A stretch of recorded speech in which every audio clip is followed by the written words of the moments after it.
Abrimos esse culto de celebração, de adoração, de rendição aos teus pés. Ó Deus Todo-Poderoso, pedindo que teu Espírito Santo fale conosco nesta noite, em nome de Jesus. Amém. Glória a Deus, vamos louvar o Senhor. Vamos cantar a palavra. Assim como a costa anseia por água, como terra seca precisa da chuva, meu coração tem sede de ti, Rei meu e Deus meu. Assim como a corça anseia por águas, como terra seca precisa da chuva, meu coração tem sede de ti, Rei meu e Deus meu. Faz chover, Senhor Jesus, derrama a chuva nesse lugar. Vem com teu rio, Senhor Jesus, inundar o meu coração. Os homens louvam o Senhor. Assim como a costa anseia por águas, como terra seca precisa da chuva, meu coração tem sede de ti, Rei meu, Deus meu e Deus meu. As irmãs, somente as irmãs. Assim como a corça anseia por águas, como terra seca precisa da chuva, meu coração tem sede de ti, Todos juntos. Rei meu E Deus meu. faz chover, Senhor Jesus, derrama a chuva nesse lugar. Vem com teu rio, Senhor Jesus, inundar o meu coração. Faz chover, Senhor, faz chover. Faz chover, Senhor Jesus, derrama a chuva nesse lugar. Vem com teu rio, Senhor Jesus, inundar o meu coração.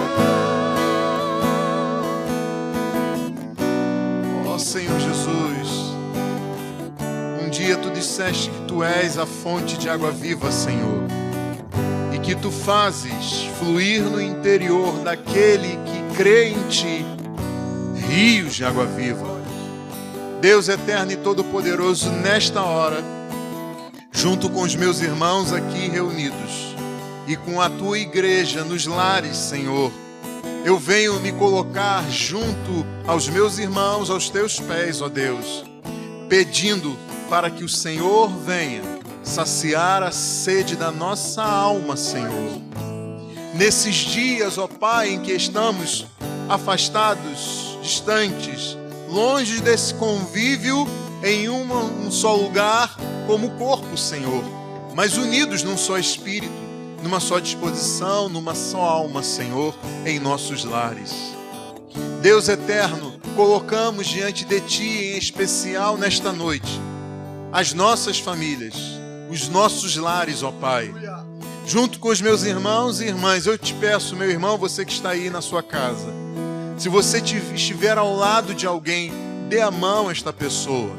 Vamos juntos orar uns pelos outros, pelo seu lar, pela sua família. E lembre-se de outros irmãos e irmãs seus.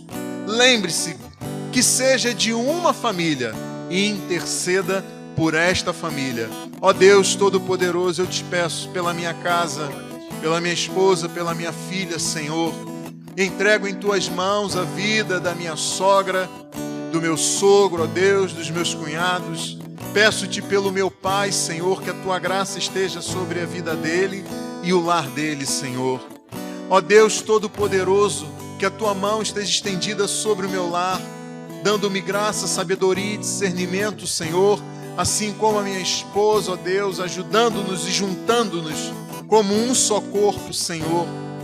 Que a tua imagem e semelhança seja impressa em nosso caráter, ó Deus, e ajuda-nos a sermos instrutores, ó Pai, a guiarmos e orientarmos e criarmos a nossa filha no caminho do Senhor.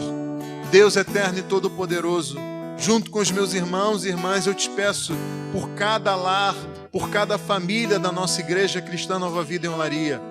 Em especial eu te peço pela vida do Alex e da Fernanda, Senhor. Também te peço pela vida, ó Deus, da Kelly, ó Deus, que a tua graça esteja sobre ela, sobre a filha dela. E, ó Deus, e tantos outros irmãos e irmãs que estão nesta hora, Senhor, unidos em oração. Que a tua graça seja sobre cada lar, sobre o esposo, a esposa, os filhos, a mãe, o pai. Ó Deus eterno e todo-poderoso, irmãos e irmãs dentro de casa, Senhor, que tenha enfrentado talvez conflitos, dificuldades de relacionamento em meio a este isolamento social, ó Deus. Ó Espírito Santo, que a tua mão esteja estendida sobre cada um de nós. Que o Senhor nos dê graça, nos dê sabedoria, nos dê um espírito humilde, Senhor, reverente aos teus pés, cuidando da nossa piedade pessoal e zelando pela vida uns dos outros. Deus eterno e todo-poderoso, entregamos as nossas vidas em tuas mãos e pedimos a tua graça sobre nós. Flui em nós, ó Espírito. Flui em nós, ó Espírito Santo. Aleluia. Inunda o meu coração, faz chover, Senhor Jesus, derrama a chuva neste lugar. vem com teu rio, Senhor Jesus, inunda O meu coração faz chover. Sim, Senhor, Faz chover sobre nós, ó Deus. faz chover.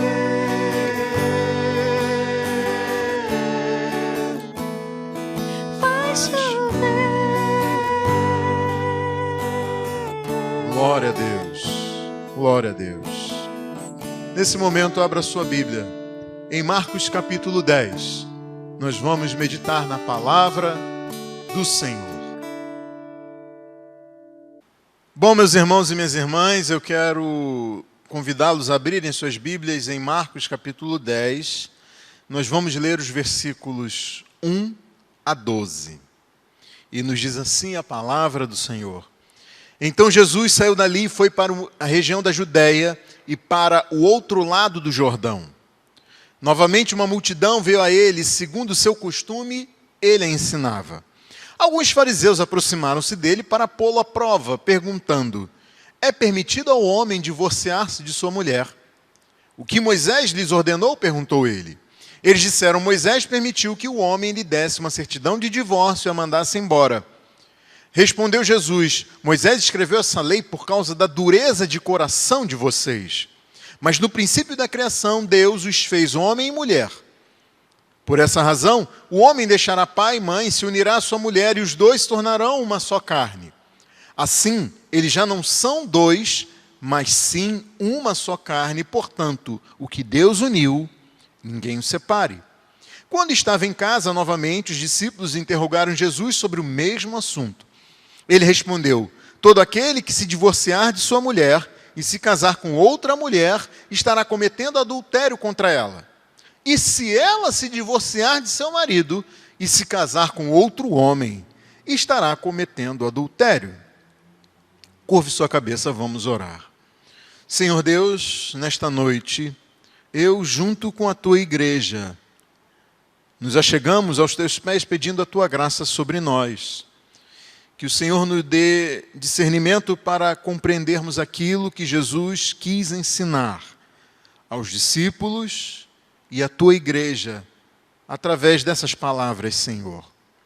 Ajuda-nos a nos submeter à tua vontade, conforme o Espírito Santo inspirou Marcos para registrar esse ensino aqui a nós. Deus eterno, nós pedimos, tem misericórdia das nossas vidas nessa noite em especial.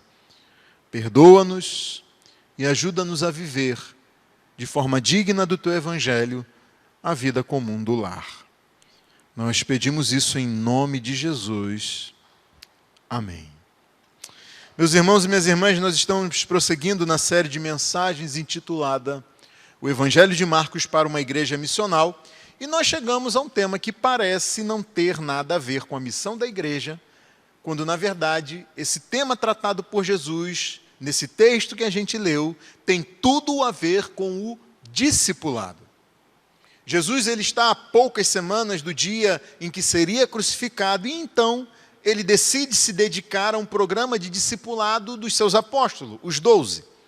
Esse programa de discipulado de Jesus tratou primeiro da piedade pessoal dos 12. Eles foram confrontados com o orgulho, com a vanglória, com a arrogância, coisas essas que criaram dificuldades, discussões e conflitos entre eles e eles com outros discípulos. Então, primeiro, os 12 aprenderam uma lição de humildade. Em seguida, eles foram advertidos para que não se tornassem tropeço para outros. Ou seja, Jesus levou eles a compreenderem a importância de cuidar da piedade pessoal para que eles não levassem outros crentes a cair em pecado.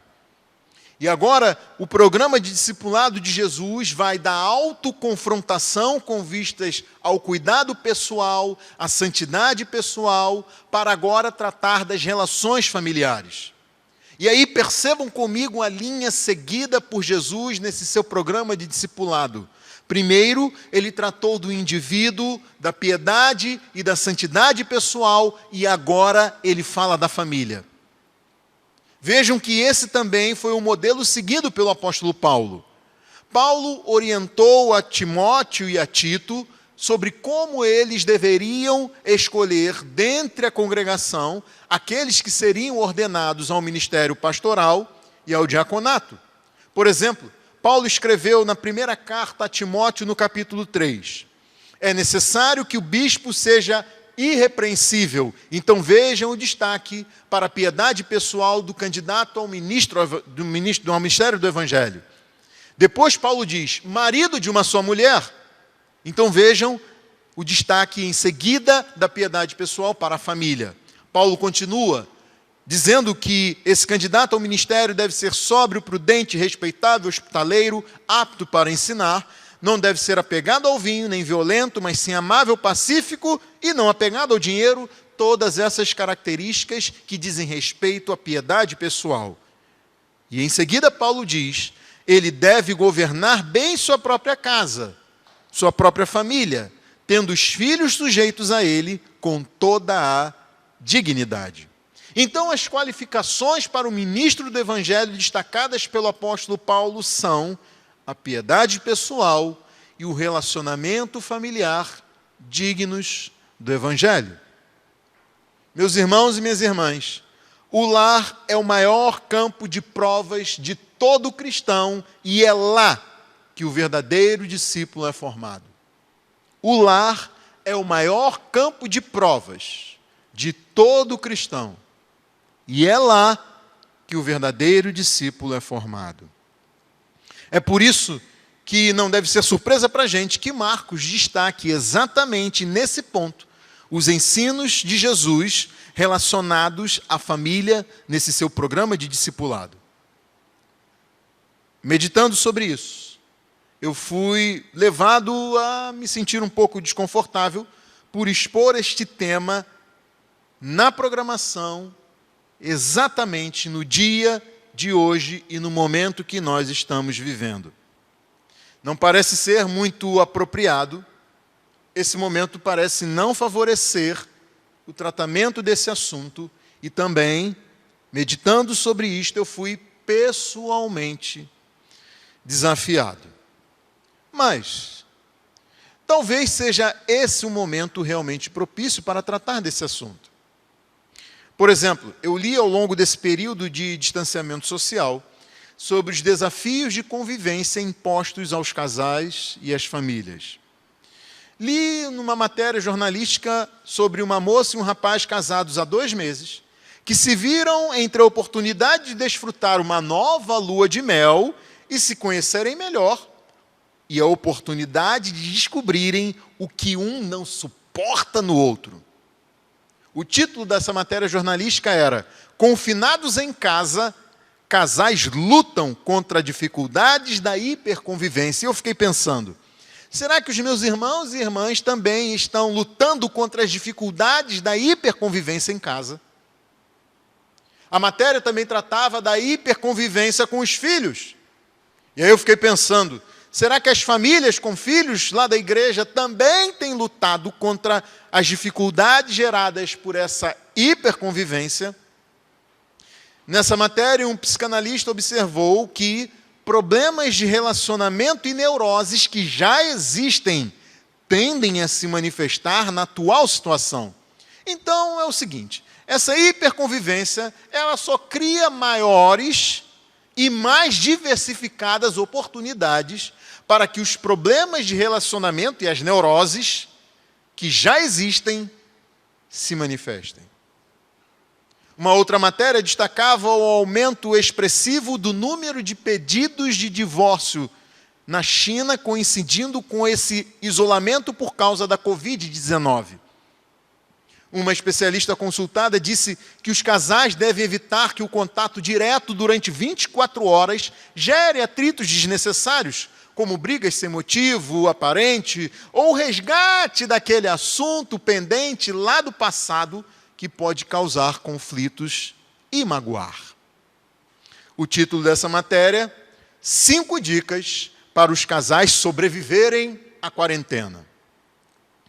Em outra matéria intitulada "Até que o corona nos separe, como casais estão lutando com o confinamento", um psicanalista destacou que os desafios desse período podem ser ilustrados pelo porco-espinho. No inverno, ele se aproxima do outro para se aquecer e acaba espetando e sendo espetado. Disse o psicanalista, a quarentena nos obriga a um contato íntimo por mais tempo do que o habitual, e há risco nisso, porque somos sujeitos narcísicos, e isso pode provocar reações desagregadoras. Narcísico é alguém que tem uma opinião muito elevada sobre si mesmo, é um egocêntrico.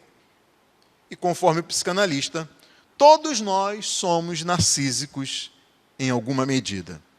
Então, meus irmãos e minhas irmãs, eu acabei vendo como uma providência de Deus esse tema ter que ser tratado justamente nesse período em que as famílias estão sendo confrontadas nas relações intensificadas dentro de casa. Mas a despeito de Jesus tratar no texto que nós lemos sobre o casamento, eu não quero que os solteiros e os filhos, adolescentes jovens, pensem em, nesse momento, se desligar e do que vai ser dito daqui em diante nessa pregação. Por isso eu quero destacar ao longo desta mensagem também a forma como Jesus respondeu aos seus inquisidores. E daí mesmo você que não é casado, é claro que você vai ouvir lições preciosas sobre o relacionamento conjugal para se preparar melhor para o futuro, mas além disso, você vai aprender com Jesus a como responder questões controversas que são levantadas pela nossa sociedade. As perguntas feitas por esse mundo por essa sociedade, elas são legítimas, elas podem até ser formuladas nos termos que a sociedade e a cultura bem entenderem. O que nós não devemos é nos render aos termos dessa sociedade e dessa cultura caída em pecado. O que nós devemos é dar respostas submissas à palavra de Deus, custe o que nos custar. Esse é o preço do discipulado que foi demonstrado aqui por Jesus, quando ele respondeu aos fariseus, conforme nós lemos no versículo de número 2.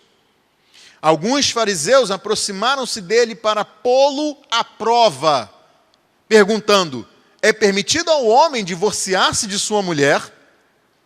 Perceba então que os fariseus, eles estavam mal intencionados.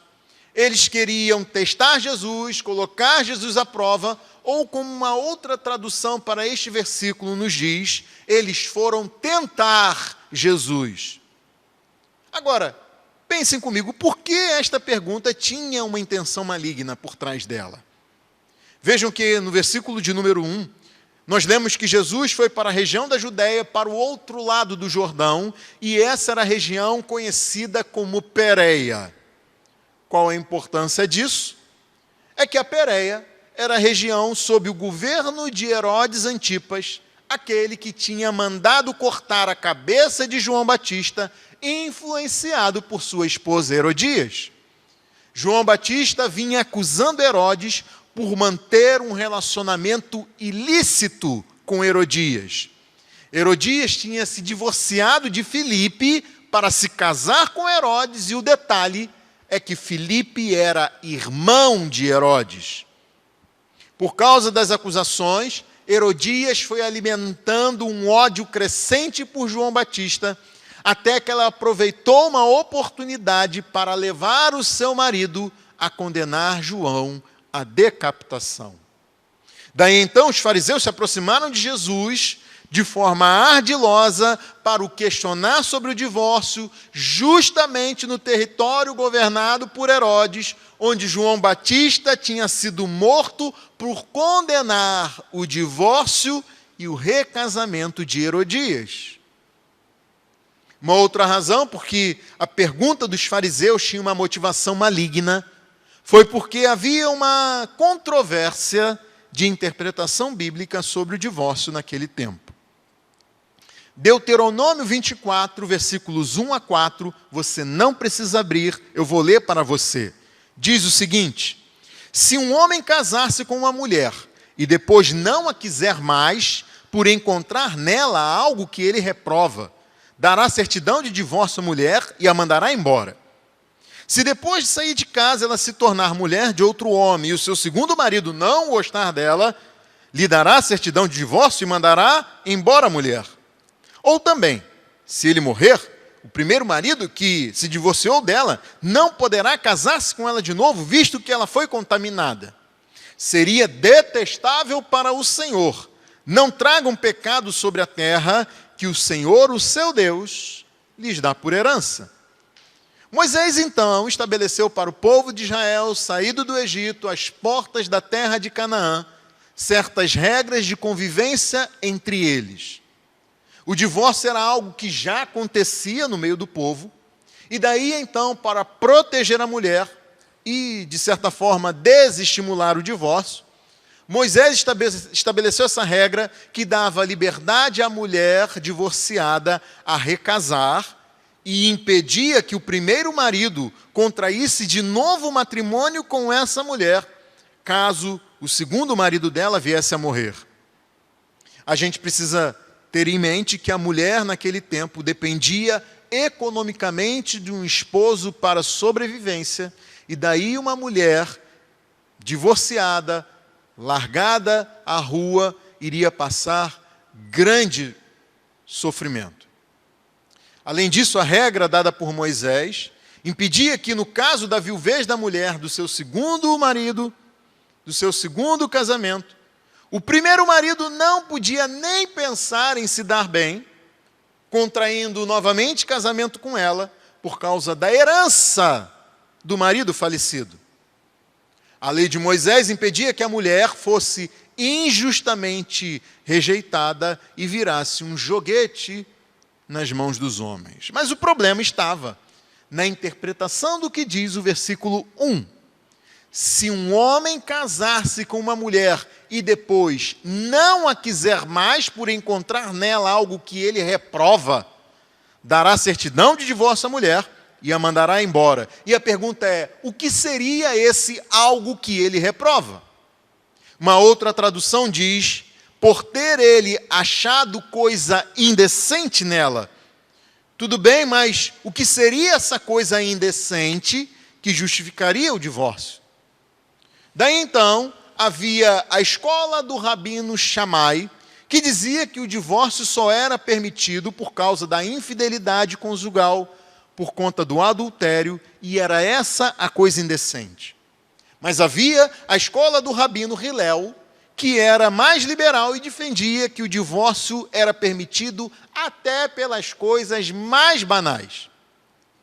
E daí, se a mulher queimasse o almoço, ou deixasse de ser atraente ao seu marido com o passar do tempo, a pobre coitada era escorraçada de casa, como se o homem ficasse cada vez mais belo e formoso com o passar do tempo. Convenhamos, né, meus irmãos? Por outro lado, tudo bem que tem gente que é capaz de tentar fazer um café e queimar a água do café. Mas, pelo amor de Deus, isso não é motivo de divórcio. Aí é demais. Convenhamos. Então eu lhes pergunto, qual dessas duas escolas de interpretação vocês acham que era a mais popular? A escola do Shammai, que só permitia o divórcio em caso de adultério, ou a escola do Hillel, que dizia ser possível o marido dar certidão de divórcio por qualquer coisa que, de repente, ele não se agradasse mais da sua esposa.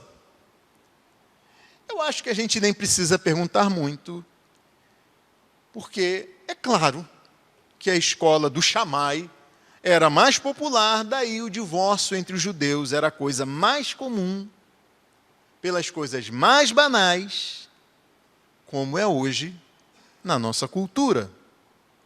Vejam que a última pesquisa do IBGE mostrou que 1 em cada 3 casamentos acaba em divórcio.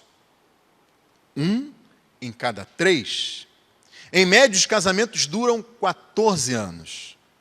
Os divorciados têm entre 40 e 43 anos de idade, sendo que, quando eles eram noivos, quando se casaram, tinham entre 28 e 30 anos de idade.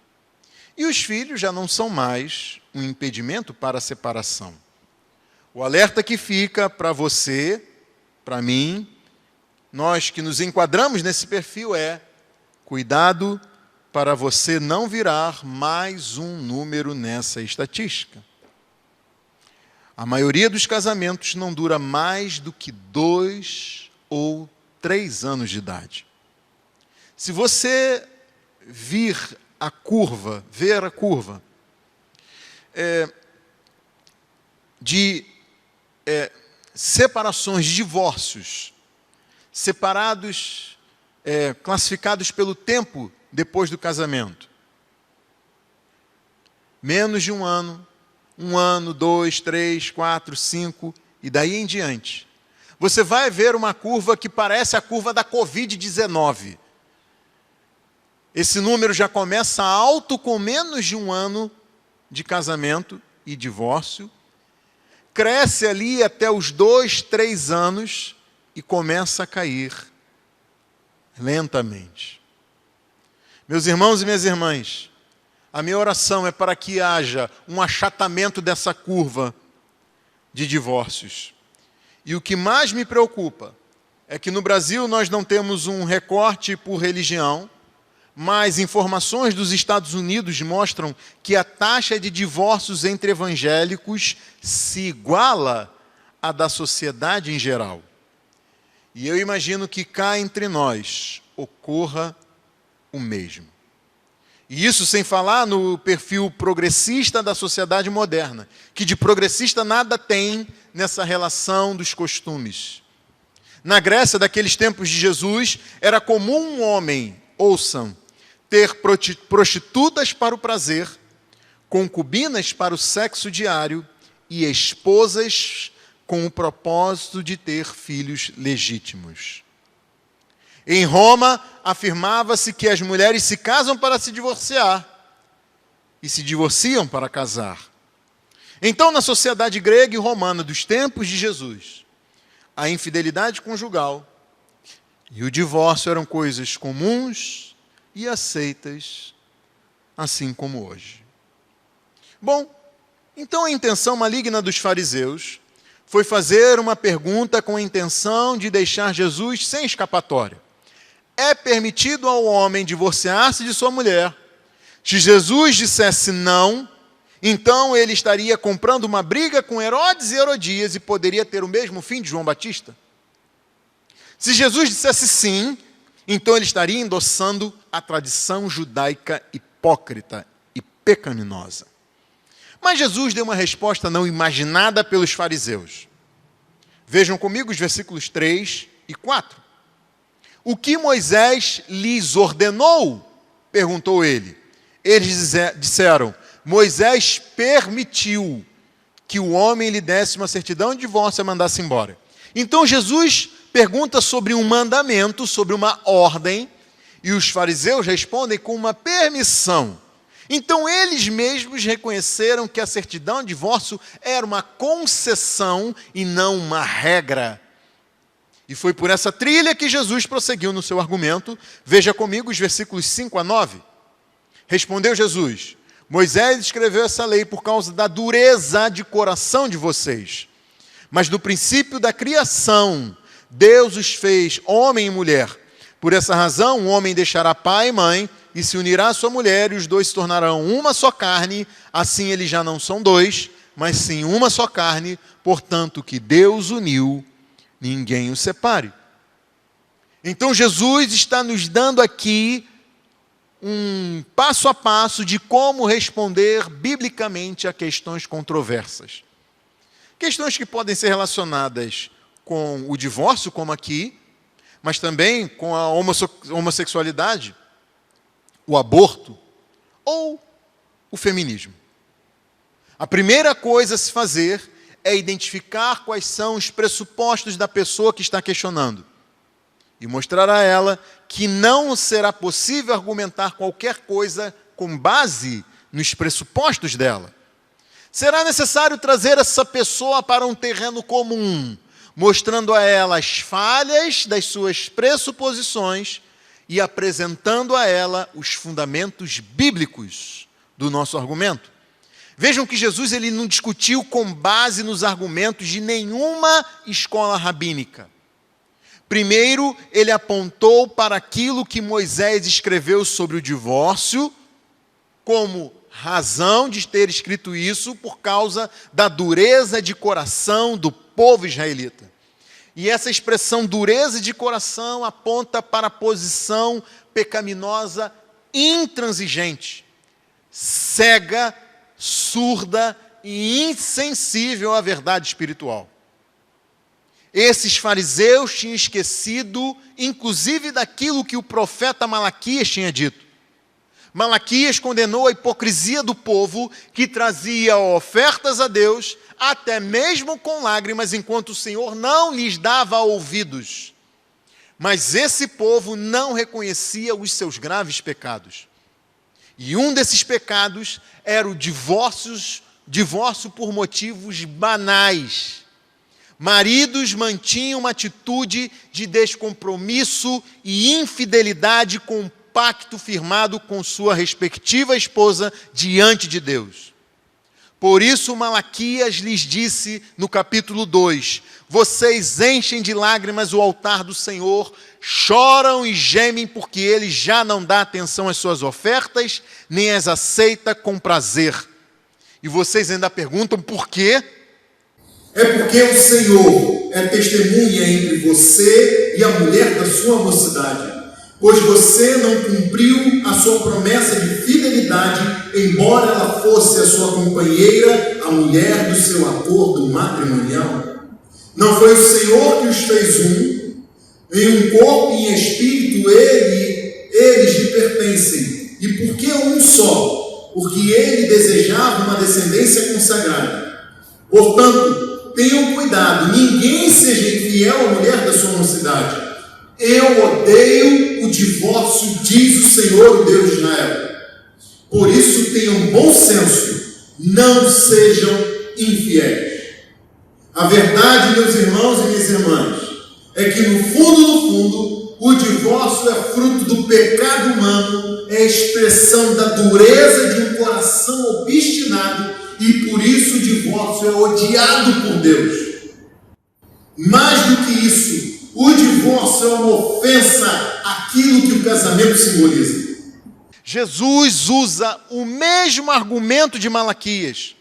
Ele se volta para o início de todas as coisas, quando o pecado não tinha entrado no mundo e corrompido todas as coisas e feito com que a gente vivesse hoje uma realidade que não deveria ser essa. Diante de Deus, o casamento não é um mero contrato. Para Deus, o casamento é um pacto, é uma aliança feita por Deus, diante de Deus e para a glória de Deus. Daí, quando esse pacto é rompido, essa é uma ofensa contra Deus, antes de ser uma ofensa contra o cônjuge. E é por isso que Deus odeia o divórcio. E ver o casamento como um pacto faz toda a diferença e traz para a gente a devida seriedade com que essa aliança deveria ser vista. Os pactos nos tempos bíblicos eram feitos da seguinte maneira: um animal era sacrificado, dividido em duas partes, e os celebrantes do pacto passavam entre as partes a fim de invocar sobre si mesmos a morte como punição, caso qualquer um deles violasse os termos daquela aliança. O sentido era que o mesmo que foi feito com o animal deveria ser feito com qualquer um que rompesse com um pacto firmado. Agora percebam que no casamento, instituído por Deus na criação antes do pecado ter entrado no mundo, é Deus quem se coloca como centro e o garantidor dessa união. Então, antes de ser centrado no outro, antes de ser centrado no cônjuge, o casamento é teocentrado, ele é centrado em Deus. O casamento foi instituído para a glória de Deus, foi celebrado por Deus e tem em Deus o vínculo maior dessa união. É uma união heterossexual, portanto, desconhece a união entre pessoas do mesmo sexo. Envolve um relacionamento monogâmico, um homem e uma mulher, e não um homem e suas mulheres, e nem uma mulher e seus homens. Demanda um afastamento físico e emocional dos pais para que ambos se unam em matrimônio.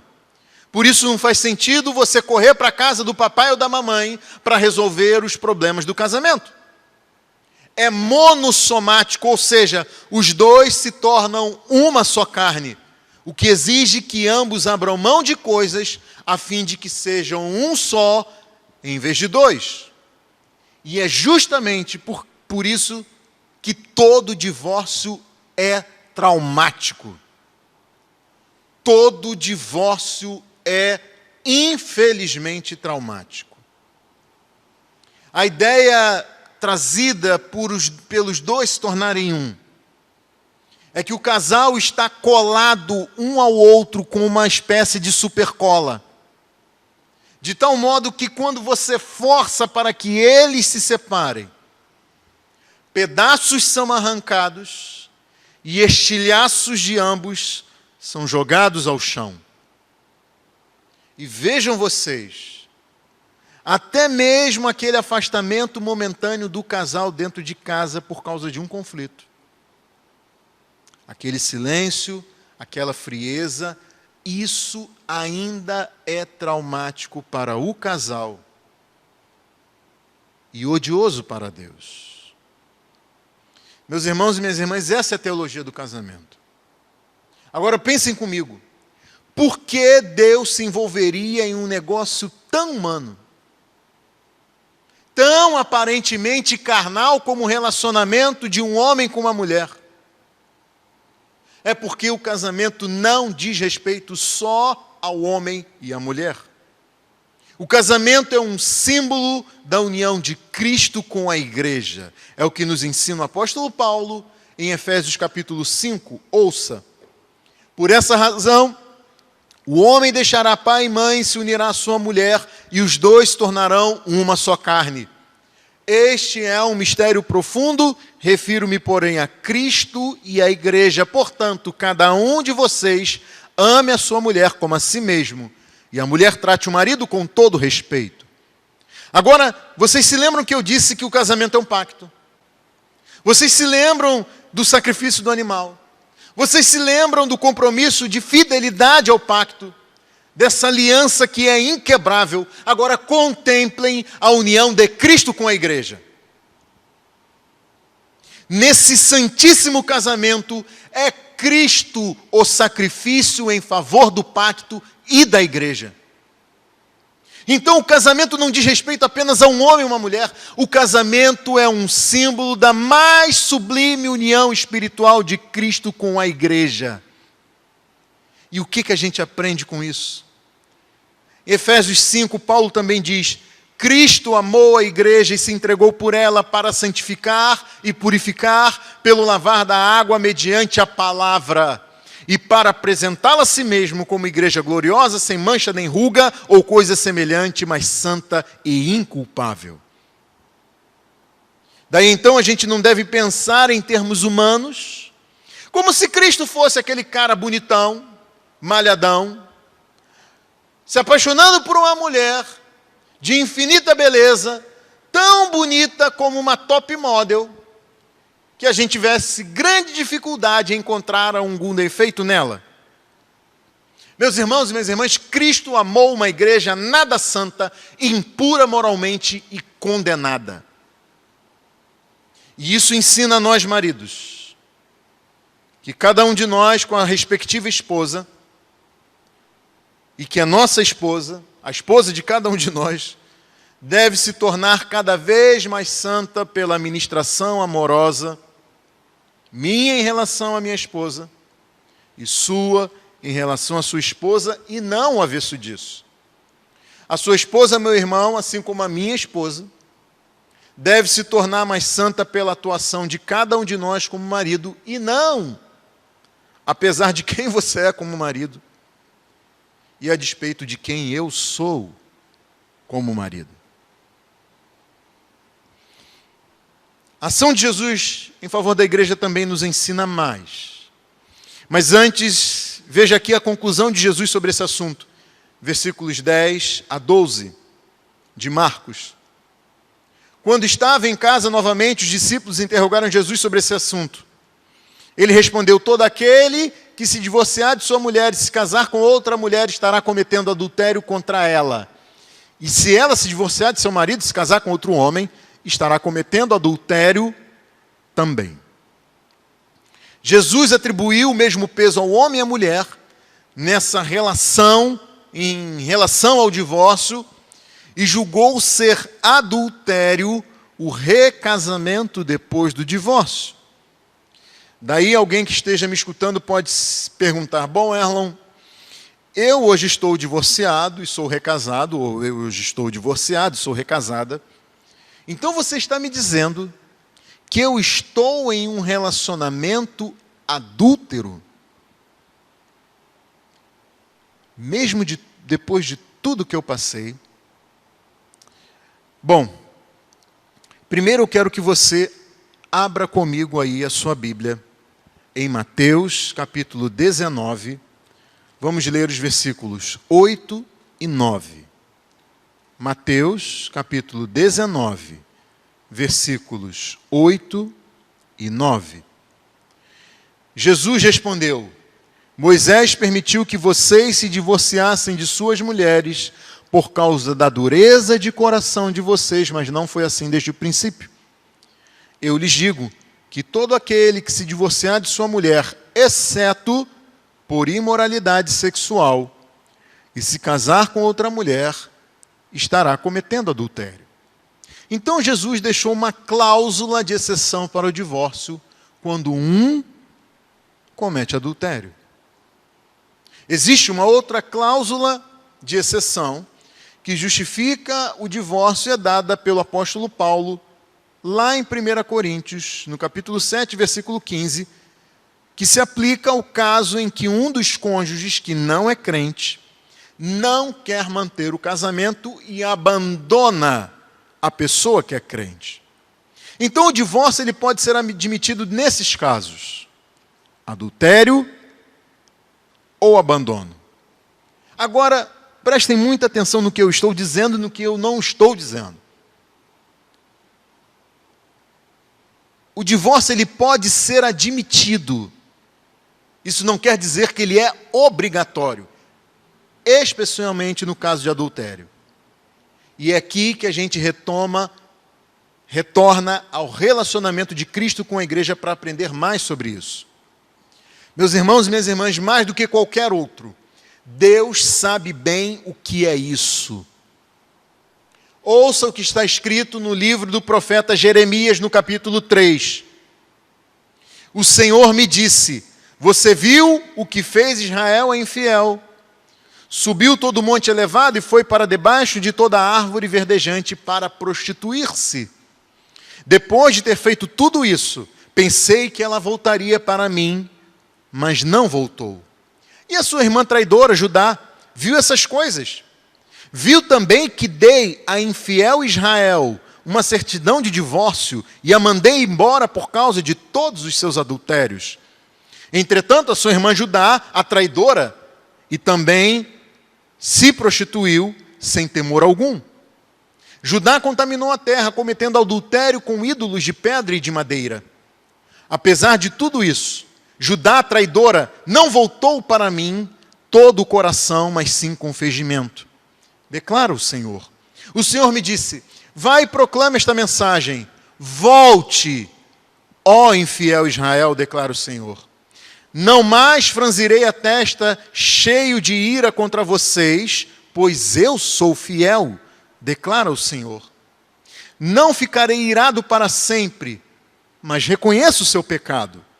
Você se rebelou contra o Senhor, o seu Deus, e ofereceu os seus favores a deuses estranhos, e não me obedeceu, declara o Senhor. A traição dos israelitas e dos judeus foi de natureza espiritual à medida em que o povo se rendeu à adoração de deuses estranhos. E Deus compara isso ao adultério. E que adultério!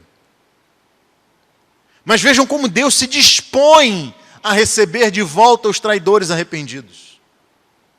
Então nós podemos aprender com Deus que se há sincero reconhecimento do pecado e real arrependimento da parte traidora, por mais que isso seja custoso, a parte traída deve perdoar e reatar o casamento. Agora, apesar de eu saber de histórias que tiveram um final feliz em situações como essa, eu sei que em muitos casos a parte traidora volta a cometer adultério e o faz reiteradas vezes. E daí então eu entendo que há um limite humano e que mesmo Jesus concede a liberdade da parte traída a dar um basta nisso e seguir a sua vida e contrair novo casamento. Mas percebam que até isso tem a nos ensinar. Na medida em que Cristo amou uma igreja pecadora e imunda moralmente, que se deixada por si só, se entregará ao primeiro amante que bater à sua porta. Eu digo isso porque Tiago escreveu aos crentes nesses termos: vocês cobiçam coisas e não as têm, matam e invejam, mas não conseguem obter o que desejam. Vocês vivem a lutar e a fazer guerras, não têm porque não pedem. Quando pedem, não recebem, pois pedem por motivos errados, para gastarem seus prazeres adúlteros. Vocês não sabem que a amizade com o mundo é inimizade com Deus? Quem quer ser amigo do mundo faz-se inimigo de Deus. Ou vocês acham que é sem razão que a Escritura diz que o Espírito que Ele faz habitar em nós tem fortes ciúmes? Meu irmão, minha irmã, Deus nos chama ao arrependimento. Cristo continua nos amando e agindo para nos apresentar a Ele santos, puros e inculpáveis. E é sobre isso que eu quero falar. A quem está me escutando, que pode não ter encontrado consolo para a sua alma nessas cláusulas de exceção para o divórcio. E a você, meu irmão, minha irmã, eu peço que você abra a sua Bíblia junto comigo em Marcos capítulo 3. Marcos 3, e leia junto comigo os versículos 28 e 29. Marcos capítulo 3, versículos 28 e 29. Eu lhes asseguro, é Jesus falando, que todos os pecados e blasfêmias dos homens lhes serão perdoados. Mas quem blasfemar contra o Espírito Santo nunca terá perdão, é culpado de pecado eterno. Pela graça de Deus, todos os pecados e blasfêmias dos homens lhes serão perdoados. Você deve olhar para trás, sim, em contrição, em sincero arrependimento, mas imediatamente você precisa olhar para cima e para frente. Ciente de quem você é em Cristo, um pecador salvo pela graça de Deus, uma pecadora salva pela graça de Deus que tem uma nova identidade e que pode dizer: eu não sou quem eu gostaria de ser, eu não sou quem eu poderia ser ainda, eu não sou quem eu deveria ser, mas graças a Deus eu não sou mais quem eu era. Independentemente do seu histórico de relacionamentos, em Cristo, por Cristo e para Cristo, você pode viver uma nova vida. A obra de Cristo para purificar e santificar a sua igreja envolve também os seus relacionamentos conturbados do passado, quando você vivia na ignorância. Paulo diz que Cristo purifica e santifica a sua igreja pelo lavar da água mediante a palavra. E você está ouvindo nesta noite a ministração da palavra e sendo lavado, meu irmão, minha irmã.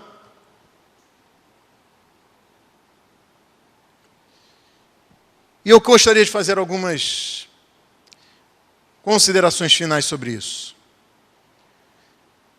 Aos filhos que têm pais casados, sejam gratos a Deus por eles. Aprendam com os erros deles. Orem por eles, para que Deus os transforme cada vez mais à imagem e semelhança de Cristo. Aos solteiros eu digo: não busque um cônjuge para fazer você feliz. Ore primeiro por você, para que Deus faça de você alguém capaz de amar e se dar em favor de outra pessoa. E percebam, a pergunta dos fariseus enfatizou o divórcio, mas a resposta de Jesus mostrou que há mais sublimes e maiores motivos para o casamento. Saibam que, por tudo que o casamento é, esse é um campo de batalha espiritual. Não é à toa que a cultura deste mundo, debaixo das patas do diabo, milita contra o casamento. E agora eu queria me voltar aos casais.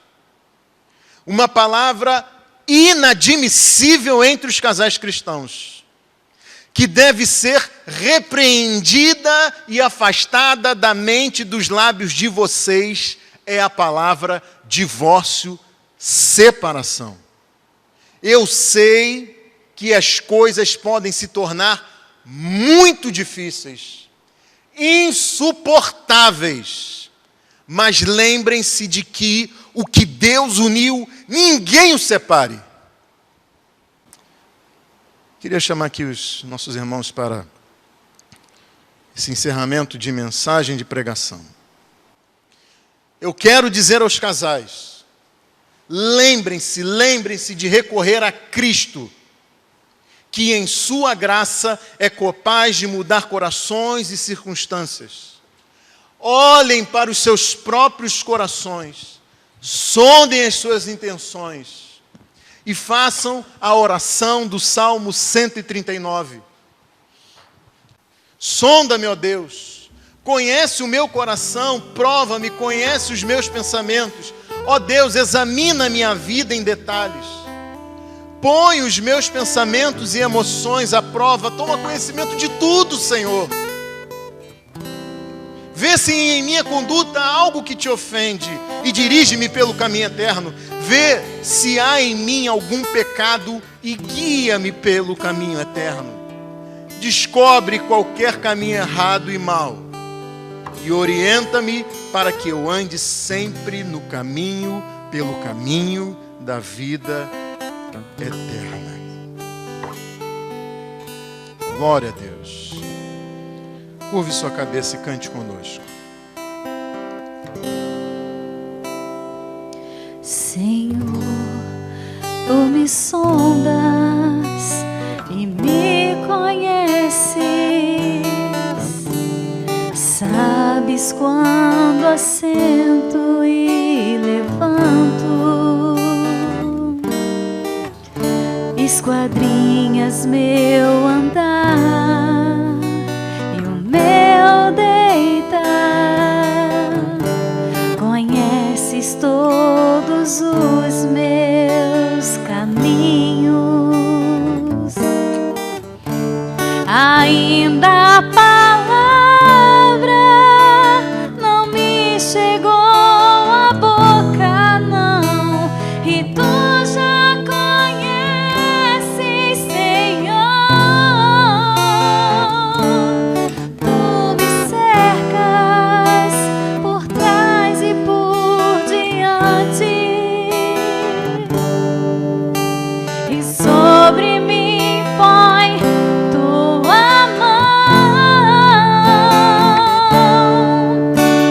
Sonda-me, ó Deus, conhece o meu coração, prova-me os pensamentos, vê se em mim algum caminho mau e guia-me pelo caminho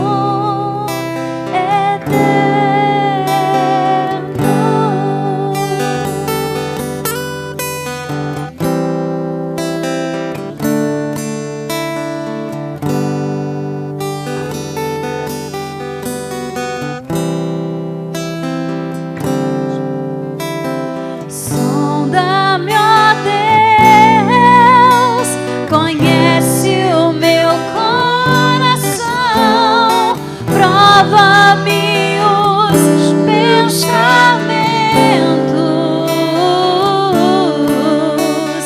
vê se em mim algum caminho mau e guia-me pelo caminho eterno. Senhor Deus, colocamos as nossas vidas em tuas mãos e pedimos a tua graça sobre nós. Ouve a nossa oração neste momento, Senhor. Restaura, transforma, muda situações, Senhor. Estende a tua mão sobre cada lar, sobre cada família. Ó Deus, nesse momento eu te peço, ajuda-nos a atravessar esses dias. Te peço em especial, Senhor, pela vida do Ney. Ó Senhor, que a tua mão esteja estendida sobre ele, ó Pai. Dá a plena recuperação a este homem, Senhor. Consola o coração do meu irmão Alexandre. Que a tua graça seja sobre cada um deles, sobre cada uma dessas famílias em especial. Em nome de Jesus. Amém. Boa noite, meu irmão. Minha irmã, Deus o abençoe.